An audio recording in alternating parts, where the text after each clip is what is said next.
Hello friends, मी भावना. माझ्या चॅनलमध्ये मी तुम्हा सर्वांचे मनापासून स्वागत करते. कसे आहात तुम्ही सर्व? आय होप तुम्ही सर्व आनंदात असाल. स्वामींच्या कृपेने तुमच्या सगळ्या चांगल्या इच्छा पूर्ण होत आजचा दिवस तुम्हाला खूप छान आणि आनंदाचा जाऊ. 29 जुलै रोजी गुरुपौर्णिमा आहे. गुरुपौर्णिमा हा दिवस आपल्या गुरूंना समर्पित आहे. म्हणजे हा दिवस एक शिष्य आणि गुरुचा दिवस आहे. आपल्या गुरूंच्या प्रती आपल्याला या दिवशी कृतज्ञता व्यक्त करायची असते, त्यांची सेवा करायची असते. आणि आपले गुरु आहेत स्वामी समर्थ महाराज, तर या दिवशी स्वामी समर्थ महाराजांना गुरुदक्षिणा द्यायची आहे.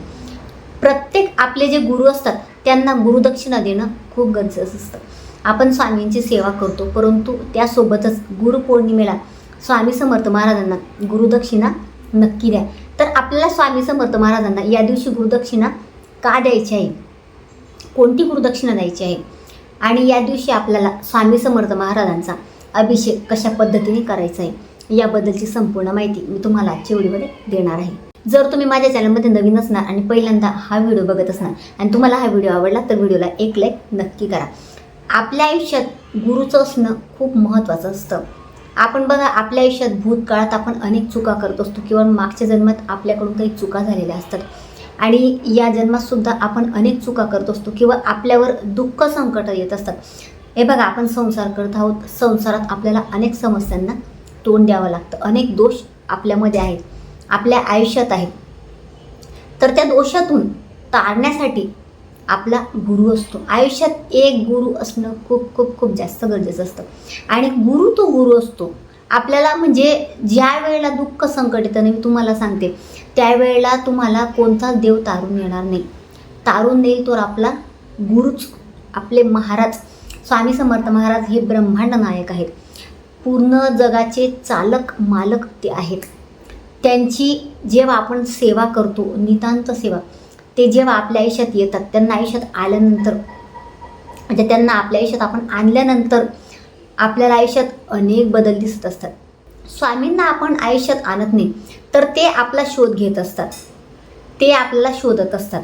परंतु आपण त्यांच्या सेवेमध्ये उतरल्यानंतर त्यांची सेवा करणं आपल्याला खूप गरजेचं आहे. म्हणजे स्वामींच्या सेवेत येणं खूप सोपं आहे. मी तुम्हाला सांगितलं, तुम्ही स्वामींना गुरुदक्षिणा द्या या दिवशी. म्हणजे मी तुम्हाला सांगितलं की स्वामींना या दिवशी गुरुदक्षिणा द्या.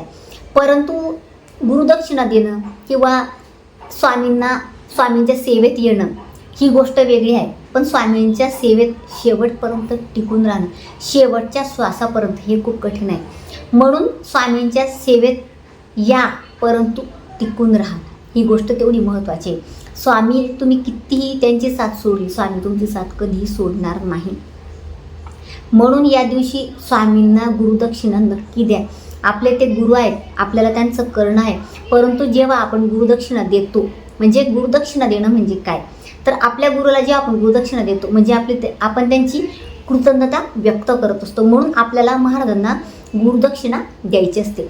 तर या दिवशी स्वामी समर्थ महाराजांना गुरुदक्षिणा काय द्यायची, तर सगळ्यात महत्त्वाचं म्हणजे स्वामी समर्थ महाराजांचा सकाळी अभिषेक करायचा छानपैकी. अभिषेक करत असताना पवमान सूक्त, श्री सूक्त आणि पुरुष सूक्त याचं एक वेळा पठण करायचं आणि अभिषेक करायचं. आणि फलश्रुती म्हणत असताना अभिषेक करायचा नाही, किंवा तुम्ही मोबाईलवर लावून द्या आणि तुम्ही अभिषेक करत राहा. फलश्रुतीच्या वेळेला फक्त हात जोडायचे, अभिषेक करायचा नाही. अशा पद्धतीने अभिषेक करायचा. आणि त्यानंतर स्वामी समर्थ महाराजांना गुरुदक्षिणा द्यायची. गुरुदक्षिणा तुम्ही सकाळी, दुपारी, सायंकाळी कधीही देऊ शकता. म्हणजे दिवसभरात ना तुम्हाला कधीही गुरुदक्षिणा देता येईल. गुरुदक्षिणा देणं म्हणजे काय, तर महाराजांच्या समोर बसणं आणि आपण त्यांच्यासाठी काय करणार आहोत, ते आपल्यासाठी काय आहेत हे त्यांना सांगणं. म्हणजे त्यांच्यासमोर बसल्यानंतर धूपदीप लावायचा आणि त्यांना सांगायचं की महाराज, मी तुमची जशी होते तशी सेवा करत असतो, परंतु माझ्या हातून अनेक चुका होत असतील. म्हणजे दरवर्षी आपल्याला स्वामींना गुरुपौर्णिमेला गुरुदक्षिणा द्यायची असते. तर ती गुरुदक्षिणा काय द्यायची, म्हणजे मी तुमची सेवा करत आहे, या सेवेत माझ्या हातून काही चुका होत असतील तर मला माफ करा. आणि अशीच दरवर्षी कायमस्वरूपी तुमची सेवा माझ्या हातून होऊ द्या, असं स्वामींना तुम्हाला सांगायचं आहे. जितकी सेवा होईल असं म्हणायचं नाही की मी तुमची एवढी सेवा करेल, तेवढी सेवा करेल. फक्त त्यांना गुरुदक्षिणा आपल्याला द्यायची आहे की मी जेवढी होईल स्वामी तेवढी तुमची सेवा करण्याचा प्रयत्न करेल, परंतु माझी साथ कधीही सोडू नका, कायम माझ्यासोबत राहा. माझ्याने जेवढं शक्य होईल तेवढे मी स्वामी सेवेकरी घडेल. हा सगळ्यात महत्त्वाचा मुद्दा आहे. म्हणजे आपल्या गुरुमाऊलींनी सुद्धा सांगितलेलं आहे की स्वामी सेवेकरी घडवा, म्हणजे सगळ्यांना स्वामी सेवेत आणा.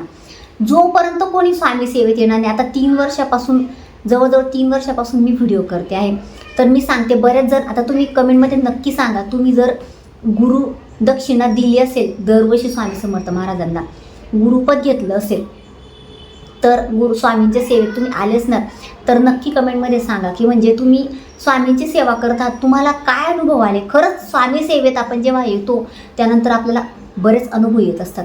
तर गुरुदक्षिणा देत असताना की स्वामींना सांगा की मी जास्तीत जास्त स्वामी सेवेकरी घडवेल. म्हणजे स्वामी सेवेकरी, आता मी यूट्यूबच्या माध्यमातून स्वामी सेवेकरी घडवते. म्हणजे मी तुम्हाला सांगते, मग तुम्ही स्वामी सेवेत येतात, तुम्ही स्वामींची सेवा करतात आणि तुमच्या आयुष्यातले दुःख संकट दूर होतात, स्वामी तुमच्या पाठीशी उभे राहतात, ही गोष्ट होत असते.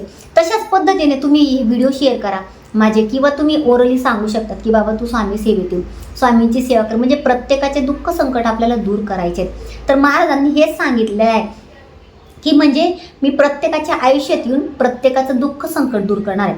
परंतु स्वामींची सेवा करत असताना गर्व येऊ द्यायचं नाही आपल्यामध्ये. आणि यासोबतच आपल्याला एक गोष्ट करायची आहे, ती म्हणजे कधीही कोणाची निंदा नालस्ती करायची नाही. मग तुम्ही स्वामींना गुरुदक्षिणा द्या, स्वामींना गुरुपद द्या, काहीही करा, स्वामींची किती सेवा करा, स्वामीचित्राचे किती पाठ करा, तुम्हाला त्याचं काही फळ मिळणार नाही. आणि बरेच जण मग स्वामींची साथ सोडून देतात की स्वामींचं करून काही होत नाही. स्वामींचं करून अनुभूती येते, सगळं येतं, सगळे दुःख संकट दूर होतात, परंतु स्वामीवर विश्वास ठेवणं. म्हणजे स्वामींना तुम्ही हेच सांगा की स्वामी मी तुमची साथ कधीही सोडणार नाही, फक्त माझ्यासोबत तुम्ही कायम राहा, तुमचे कृपाशीर्वाद माझ्यावर आणि माझ्या कुटुंबावर कायम असू द्या. आणि गुरुदक्षिणा देत असताना तुम्ही द्या, त्यासोबत तुमच्या मुलांना सांगा तुम्ही सुद्धा स्वतः गुरुदक्षिणा द्या. म्हणजे जितके घरातले असतील ना, प्रत्येकाने बसून स्वामींना गुरुदक्षिणा द्यायचे आणि स्वामींना सांगायचं म्हणजे गुरुदक्षिणा देत असताना की स्वामी मी तुमचे एवढे एवढे पाठ करेल, माझ्याने जेवढी सेवा होईल तेवढी मी करेल, स्वामी तुमचं नामस्मरण करेल. आणि एक गोष्ट तुम्ही स्वामी करा की म्हणजे कायम माझ्या मुखात तुमचं नाव असू द्या, जेवढं मला शक्य होईल तेवढं मी नामस्मरण करेल, पण तुम्ही माझ्या मुखात तुमचं नाव असू द्या. आणि स्वामींना एक गोष्ट सांगायची की स्वामी माझ्या हातून तुमची अखंड सेवा होऊ द्या, असं स्वामींना सांगायचं आहे. आणि अशा पद्धतीने तुम्हाला स्वामींना गुरुदक्षिणा द्यायची आहे. म्हणजे तुम्ही स्वामींशी एक प्रकारे गप्पा मारा, तुम्ही करून बघा. म्हणजे स्वामींना आपल्या मनातलं सांगणं आपल्याला खूप गरजेचं आहे. आणि गुरुदक्षिणा म्हणजे काय की म्हणजे आपण स्वामींना काहीतरी देत आहोत, वचन द्यायचं आहे आपल्याला या दिवशी स्वामींना की आपण त्या वचनाला बांधील राहायचं आहे, विसरायचं नाही. यासाठी आपल्याला स्वामींना गुरुदक्षिणा द्यायची असते की म्हणजे आपण त्यांची सेवा करणार आहोत, जितकी शक्य होईल तितकी सेवा करणार आहोत.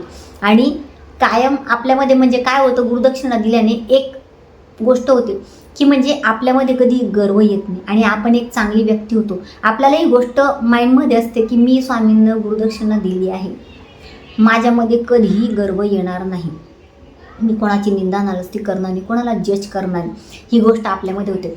तर सगळ्यांना मी रिक्वेस्ट करते की स्वामींना गुरुदक्षिणा गुरुपौर्णिमेच्या दिवशी नक्की देतो. फक्त 5 मिनिटं तुम्हाला गुरुदक्षिणा द्यायला लागणार आहे. जर तुम्ही स्वामी भक्त असाल तर खरंच या दिवशी गुरुदक्षिणा द्या. आणि नसाल तुम्हाला स्वामी सेवेत यायचं असेल तर स्वामींना गुरुपदसुद्धा द्या आणि स्वामींना गुरुदक्षिणासुद्धा द्या. स्वामींना गुरुपद कशा पद्धतीने द्यायचं याबद्दल सुद्धा आपल्या चॅनलवर व्हिडिओ आला आहे, तुम्ही खाली जाऊन बघू शकतात. तर अतिशय छोटीशी माहिती ती जी मला तुम्हाला द्यायची होती. जर तुम्हाला माझा आजचा व्हिडिओ आवडला असेल तर व्हिडिओला लाईक, शेअर, चॅनलला सबस्क्राईब नक्की करा. आणि आपल्या भावनाज लाईव्ह फेसबुक पेजला आणि इंस्टाग्राम पेजला फॉलो नक्की करा. आणि कमेंटमध्ये श्री स्वामी समर्थ नक्की लिहा. पुन्हा भेटूया अशाच एका नवीन व्हिडिओसोबत. तोपर्यंत सर्वांना श्री स्वामी समर्थ.